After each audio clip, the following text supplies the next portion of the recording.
ஓம் நமோ பகவதே வாசுதேவாய.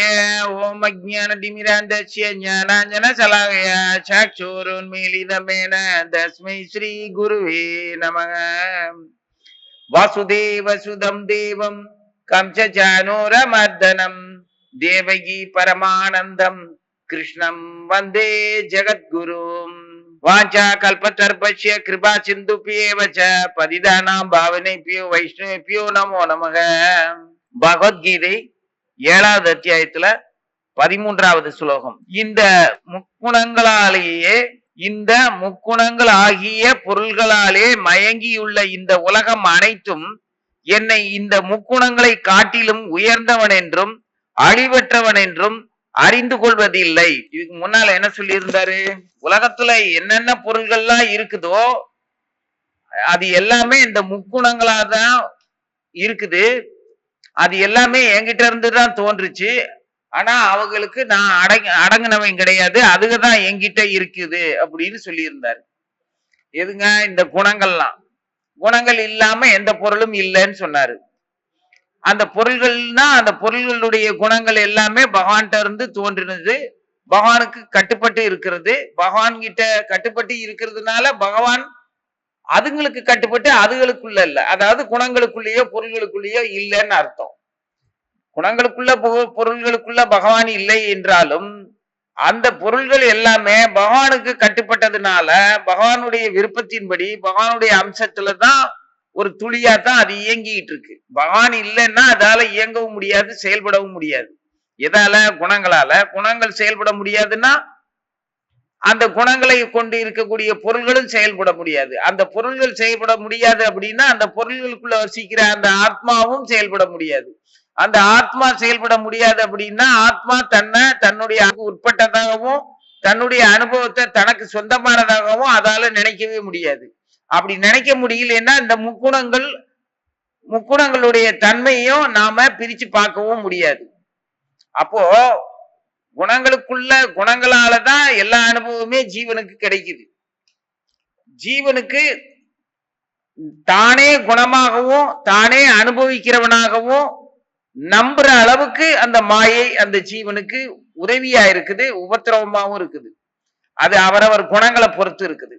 குணங்கள் எப்படி வேலை செய்யுது? அனுபவத்தின் மூலமா வேலை செய்யுது. அனுபவம் ஒவ்வொருத்தருக்கும் ஒவ்வொரு விதமான அனுபவம். அந்த அனுபவத்துல அந்த குணங்கள் தலை தூக்குது. அனுபவம் எவ்வளவு மோசமானதா இருந்துச்சுன்னா தமோ குணம் தலை தூக்கும். அனுபவம் மோசமானதோட சேர்ந்து நானுங்கிற அகங்காரத்தோட சேர்ந்து இருந்ததுன்னா ரஜோகுணம் தலை தூக்கும். அனுபவம் ஆனந்தமாகவும் மகிழ்ச்சியாகவும் அமைதியாகவும் அறிவுபூர்வமா இருந்துச்சு அப்படின்னா சத்துவகுணம் தலை தூக்கும். அந்த சத்துவகுணத்தினால ரஜோகுணமும் ரஜோகுணத்துக்கு கீழே தமோ குணமும் அடங்கி இருக்கும். சத்துவகுணத்துல தமோ குணம் கலந்தும் ரஜோகுணம் பின்னால அடங்கி இருக்கிறதும் உண்டு. இது எல்லாம் அவரவர் அனுபவிக்கின்ற அனுபவத்துல தானே அனுபவிக்கின்றதா நம்புற அந்த அனுபவ போகங்களுக்கு உதவியா இருக்கக்கூடிய புலன்களுக்கான கருவிகள். இந்த கருவிகளுக்கும் புலன்களுக்கும் எற கொடுக்கக்கூடிய இந்த வெளியில உள்ள ஜட பொருள்கள். அந்த பொருள்னா வெறும் ஜடம் மட்டும் இல்ல, அசைகின்ற அசையாத அத்தனையுமே பகவானுடைய குணத்தை கொண்டு இருக்கிறதுனால அந்த குணங்களும் ஜீவன்கிட்ட இருக்கக்கூடிய குணங்களும் ஒன்றுக்கொன்று பொருந்தி இன்பத்தையோ துன்பத்தையோ உண்டு பண்ணுது. ஜீவனால தானே அனுபவிக்கல, பகவான் தான் அப்படின்னு நம்புறது அவனால முடியாத காரியம். அது எவ்வளவுதான் படிச்சாலும் சரி, தான் அனுபவிக்கிறதாகவும் தானே செயல்படுறதாகவும் தானே துன்பப்படுறதாகவும் தன்னைத்தானே அப்படி நம்புறதுக்கு காரணமே இந்த முக்குணங்கள் தான். இந்த முக்குணங்களுடைய அனுபவம் மட்டும் அவனுக்கு இல்ல, ஜீவனுக்கு இல்ல அப்படின்னா அவனால இங்க இயங்கிறதுக்கான அந்த பாவ புண்ணிய செயல்கள்ல இறங்கிறதுக்கான அந்த முனைப்பே அவனுக்கு வராது. தானே அனுபவிக்கிறோம் அப்படிங்கிற அந்த ஒரு மயக்கத்துலதான் எல்லா செயல்களுக்கும் எல்லா அனுபவத்துக்கும் பதில தேடிக்கிட்டு இருக்கிறான். இந்த முக்குணங்களாகிய இந்த பொருள்களிலேயே மயங்கி இருக்கக்கூடிய இந்த உலகம் அனைத்தும், உலகம்னா உலகத்துல உள்ள நாம எல்லாரும் யாருமே தானே அனுபவிக்கிறதாகவும் தானே செயல்படுறதாகவும் தானே எல்லா அனுபவங்களுக்கும் காரணகர்த்தாவாகவும் இருக்கிறதா தான் நம்ப முடியுது. ஏன்னா வலியும் சுகமும் வேதனையை நம்ம அனுபவிக்கிறது நம்ம அவ்வளவு சுலபமா அதுல இருந்து விட்டுட முடியாது. எவ்வளவு பெரிய விஷயம், எவ்வளவு பெரிய அனுபவத்தை நம்ம அனுபவிச்சுட்டு இருக்கிறோம். அதெல்லாம் எனக்கு சம்பந்தமே இல்லை அப்படின்னு நம்மளால எப்படி சொல்ல முடியும்? அந்த அனுபவம் தன்னோட தான் இருக்குது. அப்படி மயங்கி இருக்கக்கூடிய இந்த நம்மளால இந்த குணங்களை காட்டிலும் உயர்ந்தவர் கடவுள் கிருஷ்ணர். அவர் அந்த குணங்களாலேயே அவர் நம்மளை ஆண்டுகிட்டு இருக்கிறாரு அப்படிங்கிறது தெரிஞ்சாலும் கூட படிக்கலாம். ஆனா அனுபவிக்கிறது நாம தான் நினைப்போம். இது எப்படி? இந்த அனுபவத்துக்கு காரணம் பகவான். அவர் சொல்றது காரணமே முதல்ல மயக்கம், மோகம்ன்றார். மோகிதம் நான் அபிஜானாதி ஜகத் மோகிதம். இந்த உலகம் அனைத்துமே இந்த மோகத்துலதான் இருக்குது. இதை நம்ம ஆழ்ந்து சிந்திச்சு நம்மள அனுபவத்துல இருந்து நம்மளை விலக்கிக்கணும்னா அனுபவத்துக்கான காரணங்களை தேடி, அந்த காரணங்களை தேடி தேடி அலைஞ்சோம்னா அனுபவங்கள் பின்னால அலைஞ்சிட்டு இருக்கிற வரைக்கும் நம்மளால அனுபவம் நாம இல்லைன்னு நம்மளால கண்டுபிடிக்கவே முடியாது. அனுபவத்துக்கு பண்ணிக்கிட்டு இருக்கோம், எல்லாத்துக்குமே ஒரு பதில் சொல்லிக்கிட்டு இருப்போம்.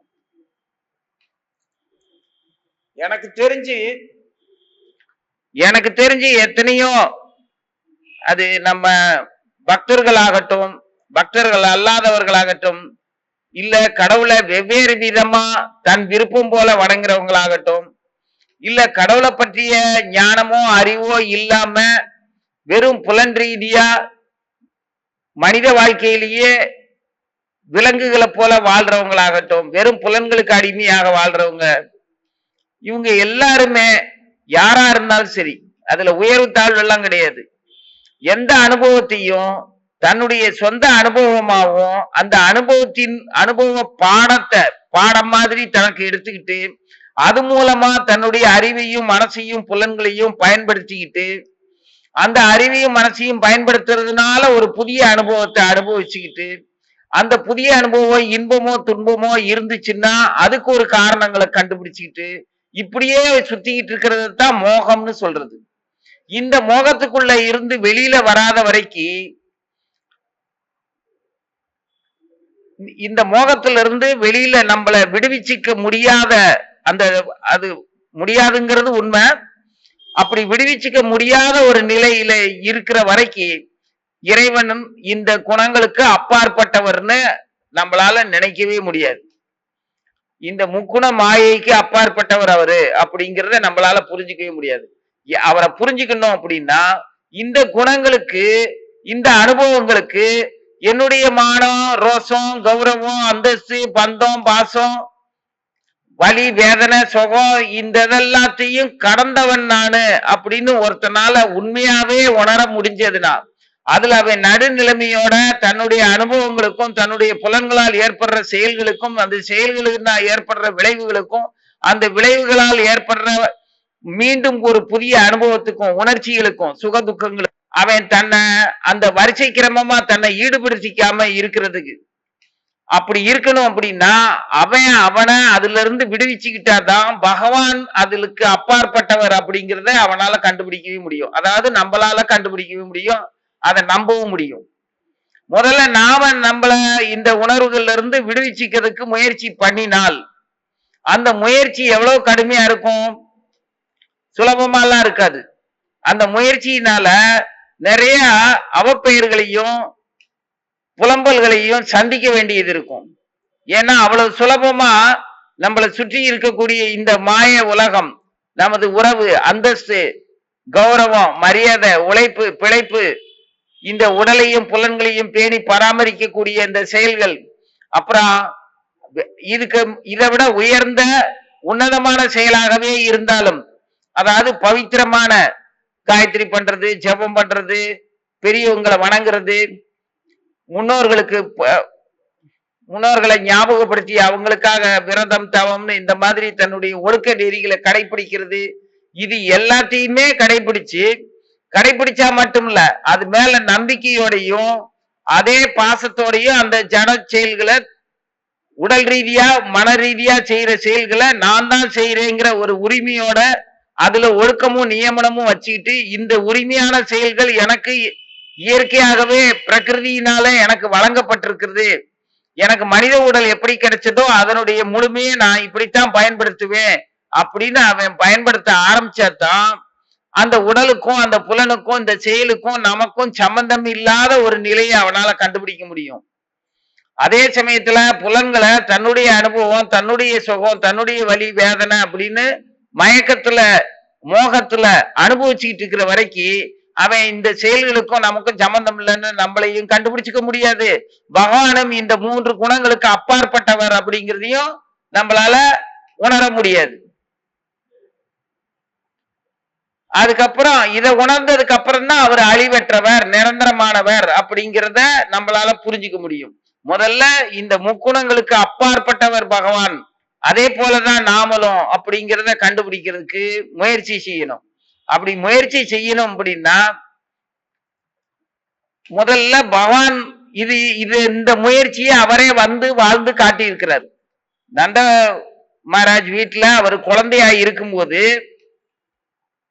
சின்ன குழந்தையா இருக்கும்போது தளர் நடை, அப்பதான் நட பழகி இருக்கிறாரு, அப்பதான் பேச பழகி இருக்கிறாரு. அந்த பருவத்துல அவர் வாழ்ந்துகிட்ட அந்த அனுபவம் பாக்குறவங்க எல்லாரையும், அந்த கோகுலத்துல இருக்கிற எல்லாரையுமே, பெரியப்பா சித்தப்பா அத்தை மாமா தன்னுடைய தோழர்கள் பெரியம்மா சின்னம்மா அப்படின்னு எல்லா பெரியவங்களையும் உறவுகளுக்கு மத்தியில இந்த உறவுகள் இல்லாத உயிரினம் இங்க யாருமே கிடையாது மனிதர்களையும். இதே மாதிரியான உறவுகள்ல இன்னைக்கு உறவுகள் தள்ளி தள்ளி போயிருக்குன்னா நம்ம குணக்குறைபாடுகள்னால எல்லாரும் விலகி இருப்பாங்க. ஆனா உண்மையிலேயே கிருஷ்ணனை போல கிருஷ்ணன் நம்ம வாழ்ந்து காட்டின மாதிரி வாழ்ந்தோம்னா நான் எல்லா சொந்தமும் நம்ம கூட தான் இருக்கும். இன்னைக்கு மனம் குறுகி போச்சு, சுயநலம் இருக்கிறதுனால சொந்த அனுபவத்தை கூட தன்னால அனுபவிக்க கூட அறிவு பத்தல. அப்போ கிருஷ்ணன் அந்த குழந்தையா இருக்கும்போது அவங்க வீட்டுக்கு நிறைய பசுக்கள் இருக்கும் நந்த மகாராஜா வீட்டுல. அப்போ சாண்டிலியரோ கர்க்காச்சாரியாரோ சாந்திபுனி முனிவரோ யாராவது ஒருத்தர் நந்த மகாராஜா வீட்டுக்கு வந்தாங்கன்னா, அல்லது வசுதேவர்கிட்ட இருந்து யாராவது தூதர்கள் வந்தாலோ, யார் வீட்டுக்கு வந்தாலும் சரி, அதிதின்னு பிராமணர்கள் மட்டுமில்ல முக்கியமானவர்கள் சொந்த பந்தங்கள் யார் வந்தாலும் இந்த நடை பழகிய நடக்க பழகின இந்த கண்ணு, பேச பழகின இந்த கண்ணு அவங்க வாசல்ல வந்து நின்ன உடனே பசு கொட்டடிக்குள்ள இருந்து பசு கொட்டியில கடந்துதான் வீட்டுக்கு வரணும். வாசல்ல மிதியடிய கழட்டி போட்டுருவாங்க. சாண்டிலியர் எல்லாம் அப்படித்தான் பசு கொட்டடிய கடந்து வீட்டுக்கிட்ட வந்துருவாங்க. வீட்டு முற்றத்துக்கு வந்து அதுக்கப்புறம் திரும்ப போகும்போது வேற ஒரு பாதையில போயிருவாங்க, பசு கொட்டில் வழியா போக மாட்டாங்க. அப்போ வாசல்ல அங்க கழட்டி போட்ட அந்த மிதியடிய அவங்களுடைய பாதனிய கிருஷ்ண எடுத்து தலையில சுமந்துகிட்டு இந்த பசுக்கொட்டில் வழியா வந்து இவங்க முற்றத்துல வந்து உட்காந்து நந்த மகாராஜா குடும்பத்துல இருக்கிறவங்க எல்லாருக்கிட்டையும் பேசிட்டு திரும்ப போகும்போது அவங்க காலனில அங்கேயே காலனிய மாட்டிக்கிட்டு அந்த வழியா போறதுக்காக, அப்போ திரும்ப வெறுங்கால நடந்து அங்க பசுக்கொட்டியில கடந்து போய் அந்த மிதியடியை போட்டு போறதுக்கு பதிலா இவன் குழந்தைத்தனமா அதை எடுத்து தலையில வச்சுக்கிட்டு வேகமா ஓடி வந்து அவங்க கிட்ட கொடுப்பான். சின்ன குழந்தையான கண்ணு. இத பார்த்த உடனே பெரியவங்க எல்லாருமே நந்த மகாராஜால இருந்து எல்லா சொந்த பந்தங்களுமே கிருஷ்ணனை பார்த்து மகிழ்ச்சி அடைவாங்க, ஆனந்தப்படுவாங்க. குழந்தை பண்போட பெரியவங்களுக்கு மரியாதை கொடுக்கற மாதிரி எப்படி நடந்துக்கிறான் பாரு, அவனால அதை தூக்கிட்டு வர முடியல, ஆனா தூக்கி தலையில வச்சுக்கிட்டு குடுகுடுன்னு ஓடி வர்றான், இந்த அழகு கண்கொள்ளா காட்சின்னு சொல்லி அவங்க ஆனந்தப்படுவாங்க, பெருமைப்படுவாங்க குழந்தை சிறப்பா செயல்படுறத பார்த்து. ஆனா அவன் யாருன்னு தெரிஞ்ச சாண்டிலியர்னால அதை பார்த்துட்டு பொறுத்துக்க முடியாது, கண்ணீர் ததும்பும், கண்கள் குளமாகும். ஆனா எல்லாருக்குமே சாண்டிலிய முனிவர் அவர் பார்த்துட்டு மகிழ்ச்சி அடைகிறத பார்த்து, அவர் நெகிழ்ச்சி அடைகிறத பார்த்து கண்ணை மேல இருக்கிற பிரியத்துல அவர் அப்படி அன்பு காட்டுறாருன்னு நினைச்சுக்குவாங்க. ஆனா அவரு மனசுக்குள்ள வேண்டுவார், நமோ பிராமணிய தேவாய ஓ பிராமணிய இதாயச அப்படின்னு சொல்லி அவரு பரவாசுதேவனை நினைச்சு, ஸ்ரீமன் நாராயணரை நினைச்சு, கிருஷ்ணர் யாருங்கிறது தெரிஞ்சு அவரு அப்படி கண்ணீர். ஆனாலும் அவதார நோக்கத்தை தெரிஞ்சு அவர் அதை வெளிப்படுத்த மாட்டாரு. மனப்பூர்வமா பகவானுடைய சேவையை ஏத்துக்கிட்டு போவார். இது மட்டும் இல்ல, இவன் குழந்தைத்தனமா அங்க செய்யற அத்தனை வேலைகளுமே எல்லாருக்கும் ஏதாவது ஒரு பிரியமான சேவையை செய்துகிட்டே இருப்பான். பெரியவங்களுக்கு, அப்பா நீ குளிக்கிறியா, உனக்கு உடை எடுத்துட்டு வரேன். நீ பூஜை பண்றியா, உனக்கு துளசி கொண்டு வந்து தரேன். நீ வெளியில கிளம்பிட்டியா, மாடு பசுக்களை எடுத்துக்கிட்டு மேய்ச்சலுக்கு கிளம்பிட்டியா, இந்தா உன்னோட தடியை எடுத்துட்டு வரேன், உன் தலப்பாக எடுத்துட்டு வரேன் அப்படின்னு சொல்லி ஏதாவது ஒரு வேலையை செஞ்சுக்கிட்டே இருப்பான். அவனால கொஞ்ச நேரம் சும்மா இருக்க முடியாது. அம்மா கிட்டையும் சரி, எந்த அளவுக்கு வீட்டுல உள்ள தயிர் வெண்ணெய்களை உருட்டுறதும், பானைகளை உடைக்கிறதும், வெளியில போய் விளையாடுறதும், பிள்ளைகளோட சேர்ந்து எல்லா கன்றுக்குட்டிகளையும் பால் கறக்கிறதுக்கு முன்னாலேயே அவுத்து விட்டுறதும், என்ன சேட்டை பண்ணாலும் சரி, இந்த சேவையவும் யாருக்கும் குறைவில்லாம செய்துகிட்டே இருப்பான். இப்படி ஒரு சேவையை செய்கிற அந்த அவனுடைய குணம், அந்த ஒழுக்கம், அந்த பண்பாடு குழந்தையில இருந்து விளைவுகளை பற்றி யோசிக்காம நாம எப்படி வாழணும் அப்படிங்கிறத அவன் குழந்தைத்தனத்திலேயே காட்டிட்டு வாழ்ந்து காட்டுறதுக்கு தான் அவதாரமே பண்ணது. அதான் அந்த லீலையே. இந்த மாதிரி பகவானுடைய பால்ய லீலைகளை பூரா நம்ம மனசார நேசிச்சு அதுல அந்த குழந்தைத்தனமான அந்த பாசத்தையும் அதுல இருக்கக்கூடிய பணிவையும் பற்றையும் நம்ம அனுபவிச்சு மனப்பூர்வமா அனுபவிச்சு பார்த்தோம்னா, நினைச்சு பார்த்தோம்னா, அந்த உணர்ச்சிகள் எல்லாமே நம்மளை கொஞ்சம் கொஞ்சமா பக்குவப்படுத்தும். பகவானுடைய வைபவங்களை நினைச்சு நம்மளை காப்பாத்திக்கிறது ஒரு வகை, ஆச்சாரியர்களுடைய அறிவுரையை கேட்டு நம்மளை காப்பாத்திக்கிறது ஒரு வகை, நமது உறவினர்களாலையும் நமக்கு இறைவனால் அதாவது கர்மாப்படி நமக்கு கிடைச்ச சொந்த பந்தங்களாலையும் நாம நாயடி பெயடி வாங்கி நம்மளை காப்பாத்திக்கிறது ஒரு வகை. எல்லாத்துலயுமே நம்மள நாம பக்குவப்படுத்துறதுக்கான அனுபவங்களா எடுத்துக்கிட்டோம்னா இந்த முக்குண மாயையிலிருந்து விடுபடுறதும், இதுக்கு அப்பாற்பட்டவர் தான் பகவான்கிறதையும் அவர் நிரந்தரமானவர்ங்கிறதையும் நம்மளால புரிஞ்சுக்க முடியும். நாம விடுபடாத வரைக்கும் பகவான் இந்த குணங்களுக்கு அப்பாற்பட்டவர்னு புரிஞ்சுக்கிறது வேதேசு துர்லபம் அதுர்லபம் ஆத்ம பக்தோ. ஆக குருவுக்கும் நமது புலன்களுக்கு எஜமானனா நாம ஆகாத வரைக்கும், குருவுக்கு சரணடைஞ்சு புலன்களுக்கு நாம எஜமானன் ஆகாத வரைக்கும், புலன்கள் நமக்கு எஜமானனாக இருக்கிற வரைக்கும் குருவினுடைய வார்த்தைக்கும் கீழ்ப்படிய மனசு வராது, புத்தி வராது. அப்படி வராத வரைக்கும் குணங்கள்ல இருந்து நம்ம விமர்சனங்கள்ல இருந்து வெளியில வரவும் முடியாது. ஆக முதல்ல சரணடைய பழகணும். பணிவோடையும் சேவை மனப்பான்மையோடையும் எல்லா ஜீவர்களுக்குள்ளேயும் இருக்கக்கூடிய உணர்வுகளையும் பண்பையும் அவங்க தன்மையவும் உணர்ந்து நாம பணிஞ்சு இருக்கிறதுனா கோலத்தனமா இருக்கிறது இல்ல, வைராக்கியத்தோட தலை நிமிர்ந்து நெஞ்ச நிமிர்த்தி எனது புலன்களுக்கும் எனது குணத்துக்கும் நான் தான் அதிகாரி அப்படிங்கிற மாதிரி பக்தியோடையும் அந்த பக்திக்கான பணிவோடையும் இருந்தா தான், பணிவுங்கிறது இங்க வீரம், கோலத்தனம் கிடையாது. அந்த வீரம் இருந்தா தான் நம்மளால பகவான் குணங்களுக்கு அப்பாற்பட்டவர்ங்கிறத புரிஞ்சுக்கிறதுக்கு முன்னால நம்ம குணங்களை எல்லாம் விட்டுட்டு விலகி இருக்க தெரிஞ்சதுன்னா, அனுபவங்களுக்கு அனாவசியமா அர்த்தம் தேடி கண்டுபிடிக்கிறத விட்டு போட்டு விலகி இருக்க தெரிஞ்சதுன்னா பகவான் இந்த குணங்களுக்கு அப்பாற்பட்டவர்ங்கிறத அறிய முடியும். அப்படி அறியறது அவ்வளவு சுலபம் இல்ல. பகுனாம் ஜென்மனாமந்தே ஞானவான் மாம் பிரபத்தியந்தேன்னு இருக்கிறாரு.